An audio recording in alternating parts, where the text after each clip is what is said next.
ભગવાન શિવને તાલાવેલી લાગી છે ભગવાન કૃષ્ણના દર્શન કરવાની. ભગવાનના દર્શન કરવા જવાની ઈચ્છા બહુ જાગી.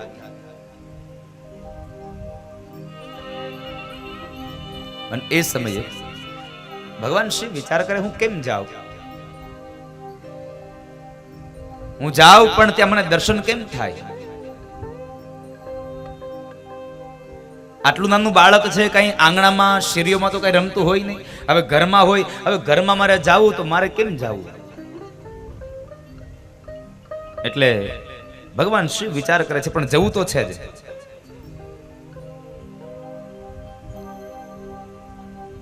કારણ કે બાળ સ્વરૂપ એ તો ભગવાન શિવજીનું ઈષ્ટદેવનું રૂપ છે. જ્યારે જ્યારે ભગવાન શિવ કથા કરવા બેસે ને ત્યારે ભગવાન શિવ મંગલાચરણ કરે છે. ત્યારે ત્યારે ભગવાન મંગલાચરણ કરે અને એ મંગલાચરણમાં કોનું ધ્યાન? તો કહે છે બાળ સ્વરૂપનું. બાળ સ્વરૂપમાં પ્રગટ થયેલા ભગવાન એ શિવજીના ઈષ્ટદેવ છે.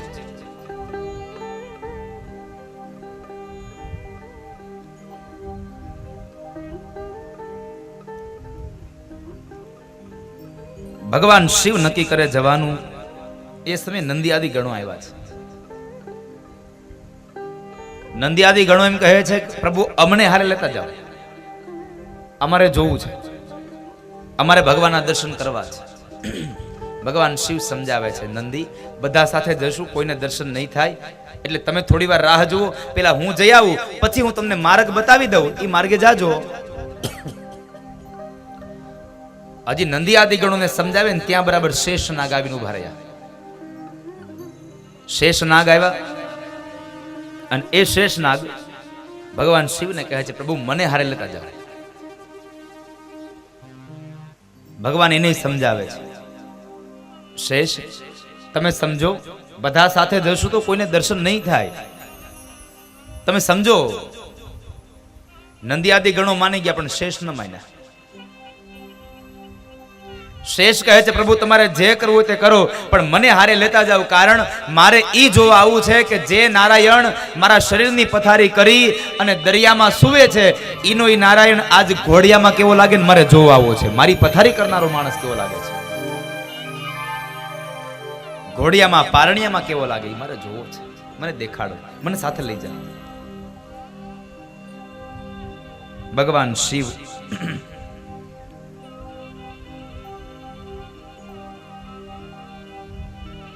અવધૂતના રૂપની અંદર તૈયાર થયા છે.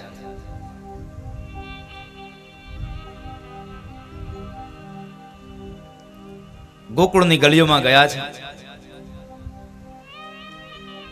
અને એ ગોકુળની ગલીઓમાં ભગવાન શિવે અલખનો નાદ નચાવ્યો. બરાબર ગોકુળની ગલીઓમાં જ્યાં ભગવાન ઘૂમે છે અને એ સમયે સામે ગોપી મળી. હવે ગોપીને જરાક મનમાં શું થયું કોને ખબર. એટલે ગોપી નજીક આવી, બાબાને નમસ્તે કર્યા અને નમસ્તે કરીને કહે છે, બાબા જ્યોતિષી હોય એવું લાગે છે કઈક મને. ભગવાનને દોડવું હતું ને ઢાળ મળી ગયો. બાબા શિવને દોડવું હતું. ભગવાનના મનમાં લાઈટ થઈ, લાવને જ્યોતિષી બનવું, કદાચ નહીં ને ઓલાના જોશ જોવડાવવા હાટું મને એના ઘરે લઈ જાય તો મને એના દર્શન થઈ જાય. ભગવાન જ્યોતિષી બન્યા. અરે હા હા ગોપી, હું તો જ્યોતિષી છું. બાબા પણ તમને કોઈ દી ગોકુળમાં જોયા નથી, આ બાજુ પહેલી વખત આવ્યા એવું લાગે છે. હા હું પહેલી વાર આવ્યો. તો તમારું નામ શું છે? તમારું નામે કોઈ દી સાંભળ્યું નથી અમે તો. અરે મારું નામ સદાશિવ જ્યોતિષી. ઓહો બાબા એક કામ કરો ને, અમારી યશોદા માડીને ત્યાં એક લાલાનો જન્મ થયો છે, તમે એના જોશ જોઈ દેહો. ભગવાન કહે છે, ગોપી જલ્દી લઈ જા ને, એ જ કરવા તો આવ્યો છું, તું મને જલ્દી લઈ જા. અરે હા હા ગોપી, જોશ કેમ ન જોઈ દઉં, ચાલો લઈ જાઓ મને. ચાલો બાબા. બાબાને લઈને આવે છે ગોપી. નંદ બાબાના આંગણામાં આવી, બાબાને આંગણામાં ઉભા રાખીને કહે છે, બાબા અહીં ઉભા રહ્યો, હું મારી યશોદા માડીને બોલાવતી આવું. અને એ જ સમયે ગોપી દોડતા ગઈ, એકદમ દોડતા દોડતા ગઈ અને ભગવાન આંગણામાં ઉભા છે અને ગોપી રાડે રાડ થઈ, યશોદા, એ યશોદા, અરે બહાર તો આવ, હું કોને લઈને આવી છું જરા જોતો ખરા. એ સમયે ભગવાન બાલકૃષ્ણ પારણીમાં પોઢેલા છે. પારણીમાં પોઢેલા છે. એટલે માં યશોદા કહે છે, એ ગોપી જરા નિરાતે બોલને, મારો લાલો સૂતો છે,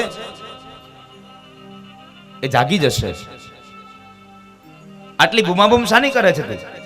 અરે માં, તું બહાર આંગણામાં જોતો ખરા હું કોને લાવી છું? અરે પણ તું કોને લાવી છે તો કેતો ખરા મને. અરે માં યશોદા, હું એક જ્યોતિષી બાબાને લઈને આવી છું, ચાલ આપણે લાલાના જોશ જોડાવી લઈએ. યશોદાને આનંદ થયો. ગોપીનો હાથ પકડી અને ઓરડામાંથી દોડતા દોડતા જાય છે. ચાલ ગોપી.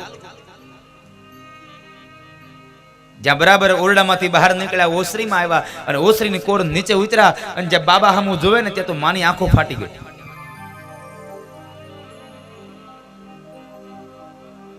માની આંખો ફાટી ગઈ. યશોદા કહે છે, ગોપી તું આ કોને લઈને આવી છો? મારે આની પાસે જોશ નથી જોડાવા, એનું રૂપ તો જો. કારણ કે બાબાનું રૂપ જ એવું હતું. આખા શરીરે ભભૂત લગાવેલી, કાનમાં નાગણીઓના કુંડળ, હાથમાં બાજુબંધ નાગણીઓના, ગળામાં શેષનાગ લીપટાવ્યો, કપાળમાં ત્રિપુંડ છે, હાથમાં ત્રિશૂળ ડમરું છે અને ભાલમાં ચંદ્રમા શોભે છે. આવું એકદમ અવધૂત રૂપ જોઈ અને માએ સ્પષ્ટ ઘસી ના પાડી દીધી, ગોપી ના પાડ દે, મારે જોશ નથી જોડાવા, મારા છોકરાને નજર લાગી જાય.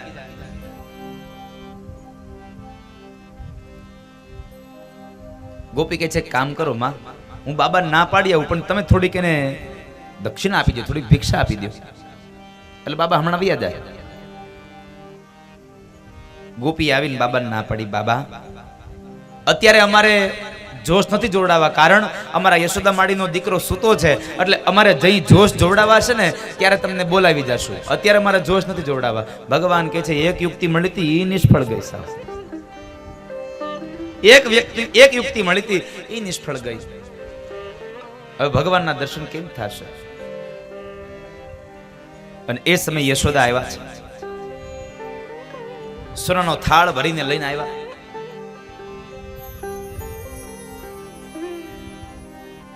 અને કહે છે, લ્યો બાબા, આ ભિક્ષા લઈ લ્યો અને તમે તમારા સ્થાને વયા જાઓ, મારે તમારી પાસે જોશ નથી જોડાવા, તમારું રૂપ તો જુઓ, મારો છોકરો બી જાય.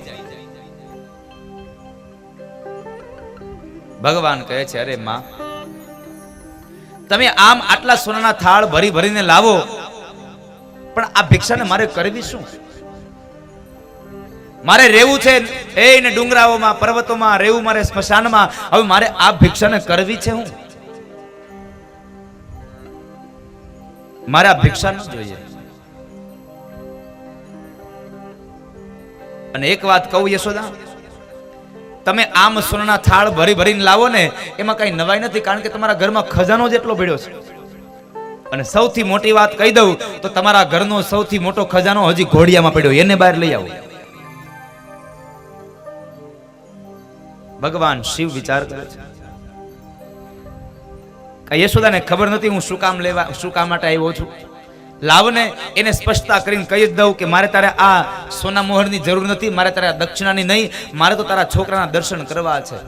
ખોટું શું બોલવું? અને આમ પણ આ જગતનો નિયમ છે સાહેબ, કપટ કરે કોઈ દી કૃષ્ણ ન મળે. કપટ હોય ને કૃષ્ણ ન હોય. એટલે ભગવાન કહે છે, માં, મારે તમારા આ સોનામોરને શું કરવા છે? મારે તમારા સોનામોર નથી જોઈતા. અને ભગવાન શિવ ના પાડે. અને કવિ સુરશ્યામ લખે, હો ના ચાહિए तेरी दौलत दुनिया और न कंचन माया, अपने लाल का दर्श करा दे मैं दर्शन को आया.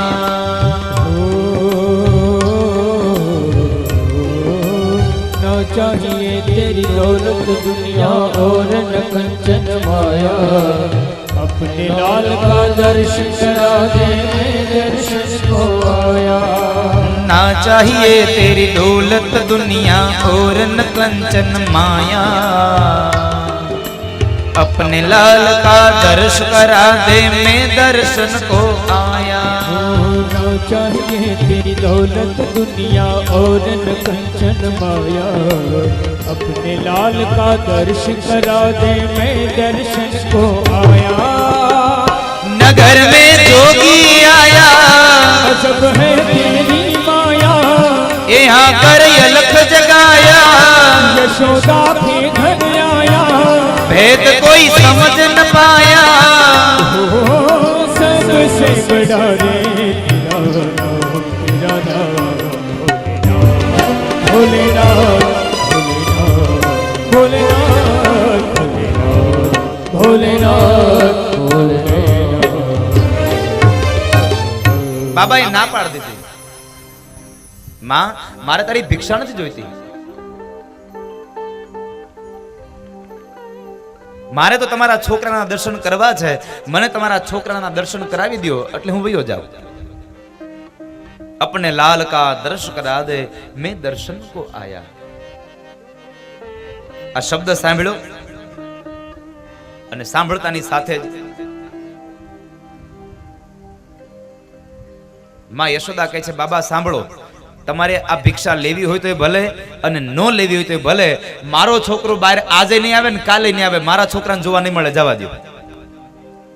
માએ ઘસીને ના પાડી, બાબા શિવે સામે બીજી હટ કરી, બાબા શિવે હટ કરી કે સાંભળી લ્યો માં, જ્યાં સુધી તમારા છોકરાના દર્શન નહીં થાય ત્યાં સુધી આ બાવો તમારું આંગણ મૂકીને હવે બારો નહીં જાય।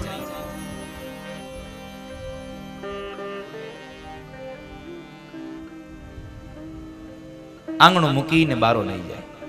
બાબાએ તો ત્રિશુલ ખોડ્યું, અહમ લેખનો નાદ કર્યો અને પદ્માસન વાળી આંખો બંધ કરીને ભગવાન કૃષ્ણ પ્રાર્થના કરી કે હે નાથ, હે નારાયણ, તમે કંઈક કરો તો મને તમારા દર્શન થાય, બાકી આ માવડી મને તમારા દર્શન નહીં થવા દે।